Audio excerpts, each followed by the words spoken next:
মঞ্চে আমাদের যারা ঢাকা থেকে এসেছেন সে সকল অতিথি বক্তব্য রাখবেন, কিন্তু আমরা দুঃখ প্রকাশ করছি, আমরা ক্ষমা চাচ্ছি। আমাদের পটুয়াখালী জেলার অনেক গুরুত্বপূর্ণ নেতাকে আমরা বক্তৃতা দিতে পারি নাই। আমাদের মাঝে উপস্থিত আছেন বিএনপি নেতা জনাব মাকসুদ আহমেদ বাইজিদ পান্না, আমাদের মাঝে উপস্থিত আছেন মোফাজ্জল আলী খান দুলাল, আমাদের মাঝে উপস্থিত আছেন দেলোয়ার হোসেন খান নান্নু,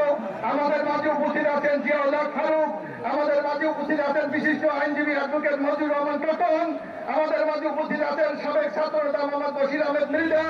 আমাদের মাঝে উপস্থিত আছেন ইকবাল হোসেন, আমাদের মাঝে উপস্থিত আছেন অ্যাডভোকেট গোলাম আহমদ দুলু, আমাদের মাঝে উপস্থিত অ্যাডভোকেট মজিবুর রহমান দুলাল, উপস্থিত আছেন অ্যাডভোকেট হুমায়ুন কবির, উপস্থিত আছেন মোশাররফ হোসেন, সাদিয়া মাহমুদ রিনা, সালমা আলম লিলি,